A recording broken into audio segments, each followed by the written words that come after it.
Olá, hoje a gente vai mergulhar numa prática que é, ao mesmo tempo, muito simples e muito poderosa para trazer mais harmonia e equilíbrio para dentro de casa. Vamos conversar sobre o que é, afinal, o Evangelho no lar. E para começar, vamos pensar um pouquinho nessa frase. Ela é a chave de tudo. A ideia de que aquela paz gigante que a gente tanto busca lá fora, no mundo, na verdade, começa a nascer ali, no nosso cantinho, dentro da nossa casa. Então tá, para entender bem essa prática, a gente precisa fazer uma pequena viagem no tempo. Vamos voltar lá para a casa do apóstolo Pedro, que foi onde tudo isso começou. Imagina a cena. É uma casa modesta, Jesus está lá conversando com Pedro, e a conversa, que estava meio que se perdendo, muda completamente de rumo. Ele começa a fazer perguntas simples, sobre o trabalho do dia a dia. E aí Jesus, com aquela sabedoria toda, usa parábolas muito simples. Ele pergunta para Pedro, o que faz um pescador, e um olheiro, e um carpinteiro? A resposta é sempre a mesma, né? Eles pegam a matéria-prima, selecionam, moldam, trabalham, para aperfeiçoar. E é aqui que vem o ponto central da conversa.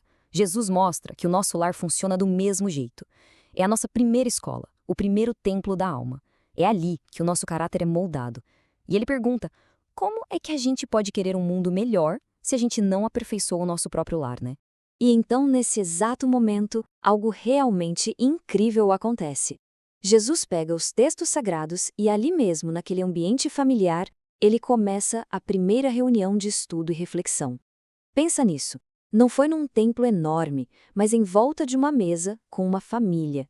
Bom, agora que a gente já conhece a origem, vamos entender por que essa prática é tão importante. Qual que é o verdadeiro propósito dela? Olha só que interessante. O Evangelho no lar é visto como uma espécie de terapia divina. É como se fosse um momento reservado para a manutenção espiritual e emocional da família, sabe? Um recurso para a gente fortalecer esse núcleo que é a base de tudo. E os benefícios, nossa, são muitos. A prática ajuda a harmonizar o ambiente, criando uma atmosfera de paz real. Ela fortalece os laços, abre espaço para reflexão, para o autoconhecimento e ainda estabelece uma conexão com energias positivas, com uma proteção espiritual. E essa citação de André Luiz reforça muito essa ideia. Cada vez que uma prece é feita em casa, o ambiente se transforma. É como se a gente estivesse ativamente preparando o terreno, cultivando a paz e criando um campo de luz e defesa. Certo, a teoria é linda, super inspiradora. Mas e na prática? Como é que a gente traz isso para o nosso dia a dia tão corrido? Como é que essa reunião funciona de verdade? Antes da gente ir para o passo a passo, vamos só deixar bem claro, de um jeito bem simples, o que é essa reunião. Então, é basicamente isso. Um encontro semanal, com dia e hora certinhos, para criar um hábito. O foco é ler um trecho e conversar sobre ele, tentando ver como aplicar aquilo na nossa vida. Não é um ritual cheio de regras, é para ser uma conversa que eleva. E o tempo que isso leva? Olha que demais! A duração sugerida é de só 15 a 30 minutinhos por semana. É algo super viável, mesmo com a agenda mais maluca que possa existir. A principal recomendação de leitura é usar o Evangelho segundo o Espiritismo, porque ele funciona quase como um tradutor. Ele ajuda a trazer as mensagens de Jesus para a nossa realidade, para o nosso cotidiano. A ideia é que seja uma reflexão rápida, mas profunda. Ok, agora que a gente já entendeu o que é e por que fazer, chegou a hora mais prática. Vamos ver o passo a passo de como conduzir essa reunião. E o roteiro, olha, é muito, muito simples. Começa com a prece inicial para abrir os trabalhos, sabe? Depois, a leitura de uma passagem. Aí vem a parte dos comentários, que é bem livre, sem precisar ser um grande estudioso. É só compartilhar o que aquele trecho tocou em cada um.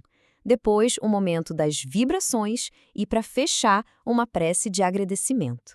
Agora, essa etapa das vibrações, essa é bem especial. Vibrar é diferente de pedir.